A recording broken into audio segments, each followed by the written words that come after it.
Ashley, welcome back to my channel. Today I'm going to be doing my review of the Evenflo Pivot Xplore.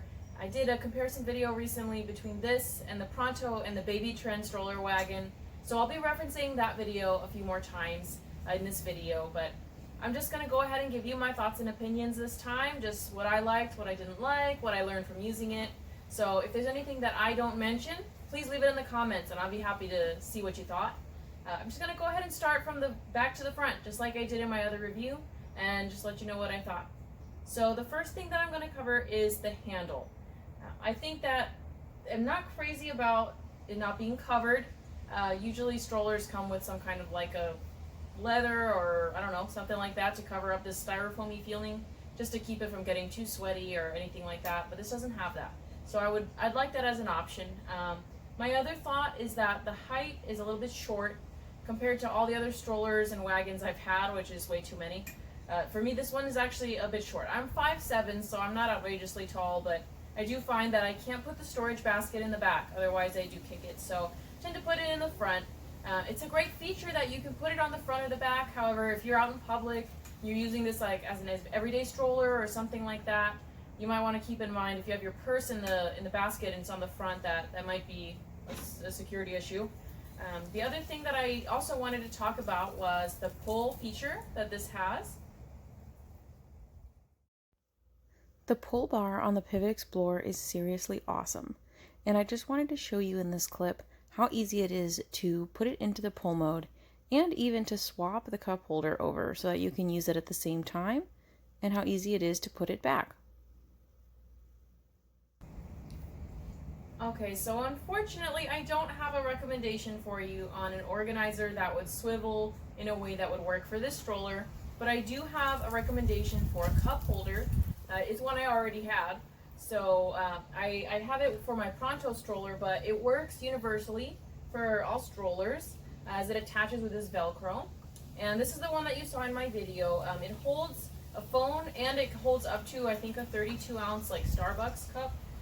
But this is my husband's iPhone 11, and it has a case on it, and it fits in there with a little room to spare.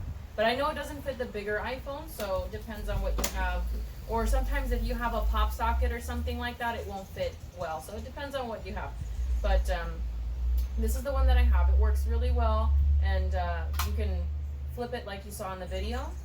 So anyway, this is from the ProntoStroller.com. Really high quality, so this is what I use, but I'm sure that there are other things on Amazon that you can find that would also work. So if you find something like that and it works for you, please leave it in the comments. Help other moms. So now we arrive to the brakes. I have really mixed feelings on the Pivot Xplore brakes. On the one hand, they are unattached, so you have to lock them each individually every time you use them, which can be really annoying and time consuming. The thing that's nice about it is that there's no connecting brake bar underneath the stroller, which, because it is a shorter handlebar, means that you don't kick any brake bar. So in that way, it's nice for your stride. I cannot emphasize enough how important the brakes really are on the Pivot Xplore. The push is smooth and easy, but if you turn away to do anything, it may roll away without you, even if you're not on a hill. So make sure if you turn away, you always engage your brakes and use both of them, because one side can still roll. My darling husband wants to give his input on the brakes on the Pivot Xplore. See, if you only hit one brake, then it's going to pivot on its own. And if you don't hit either brake, it's going to explore on its own. Get it? So that one was for all the dads. Shout out to the dads out there. From the brakes, we will move on to storage. I really do like the pockets that are featured on here. They're built in, 2 on the outside and 2 on the inside. I think that's really handy because it didn't come with a parent console, and I don't think they sell one as of yet.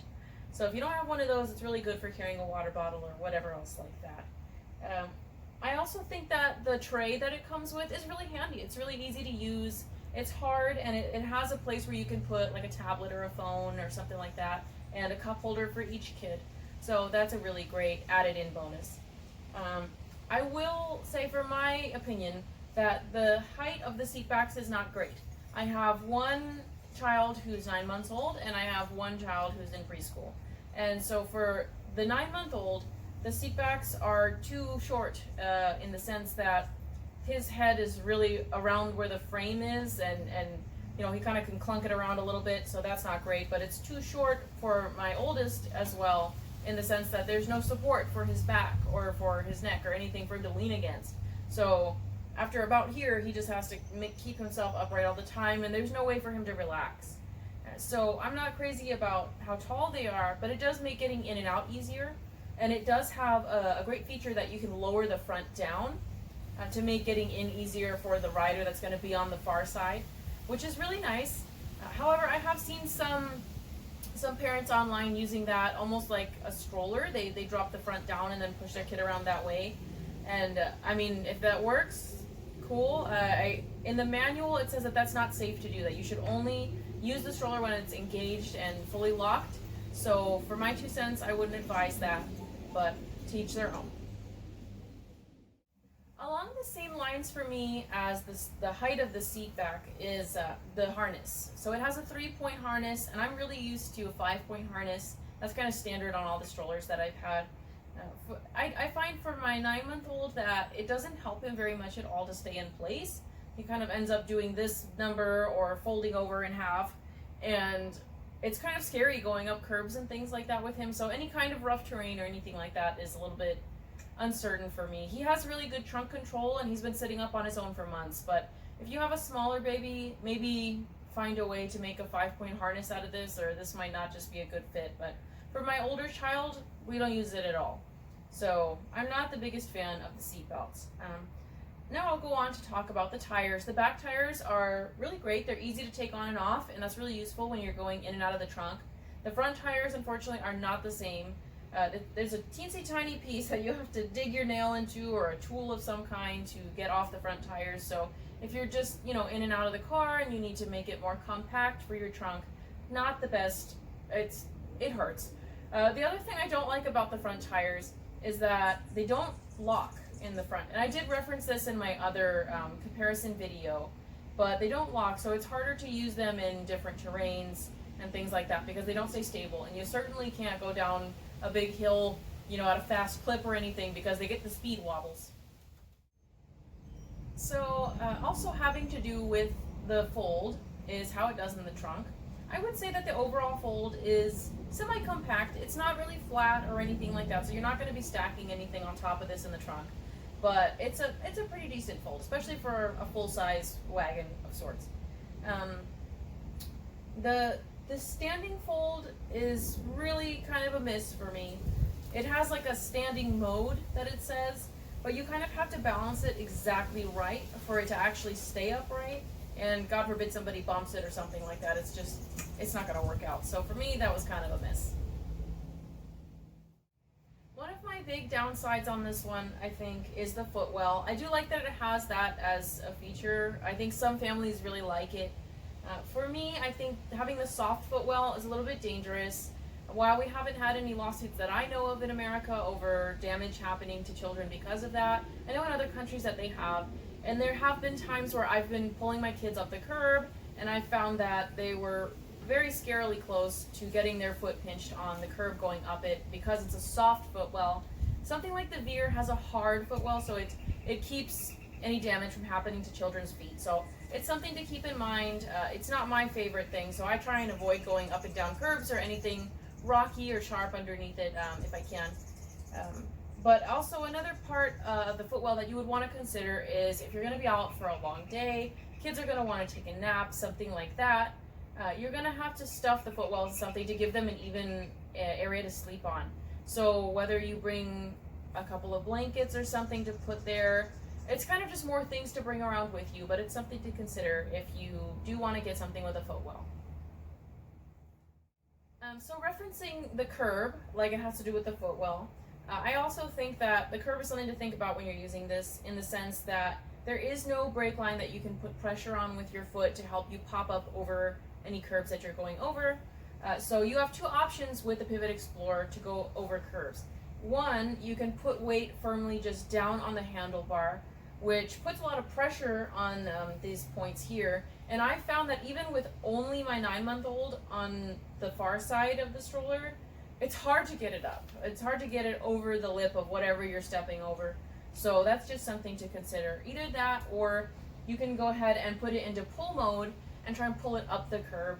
I referenced that in my last video, and I had a clip in there of me trying to get them over the curb. And it's really hard. The tires don't stay straight, and you can't lock them. So they tend to just turn and kind of flop against the curb and keep you from going up. So not my favorite in that regard, but maybe you can find another way to do it easier. So where I think that the pull feature is advantageous is in its all-terrain functionality. I think that there are certain kinds of terrains that the push is just not going to cut it. So you can go ahead, throw it into pull mode, and keep going with your outing, whether that's long grass or playground mulch or compact sand, whatever it is, the pull mode helps immensely. So I think that that's a great advantage to the Pivot Explorer. So there is a feature that I've seen talked about a lot on the internet, and that is the canopies. The canopies I have mixed feelings on. I think that the color design and the way that they did that is awesome.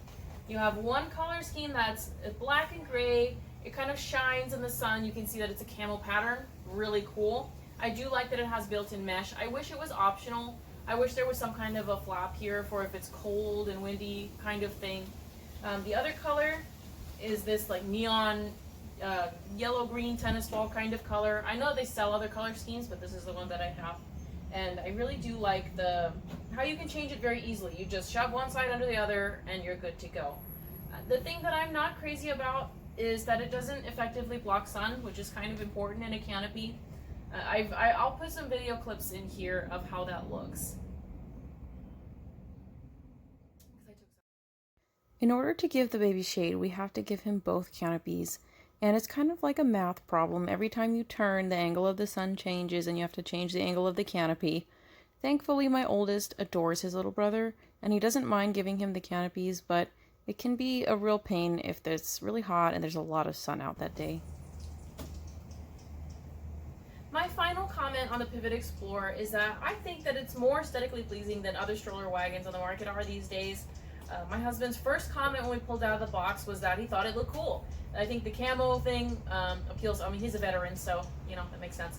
But I think it looks nice.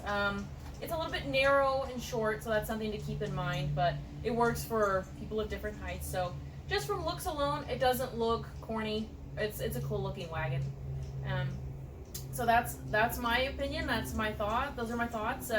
If you have other thoughts and things that you want to share, please let me know down below. I'll go ahead and put timestamps in this video too if you want to just rewind to a certain thing I talked about.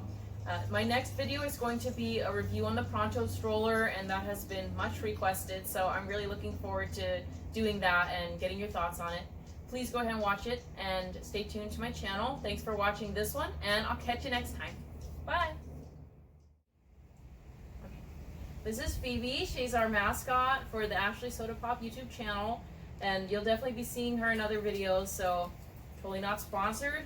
Rachel Ray, Nutrish is literally the only thing she can eat, so if you want to sponsor us, please reach out. She'd love to be, you know, part of the team, but she'll see you on the next one.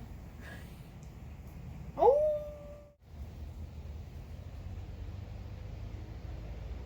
Like, do they not have anything to do? It's quarantine. Nobody has anything to do. They can clean my house. I have chores. I'm my mom. Okay, is it on? It's on. Oh, it's on.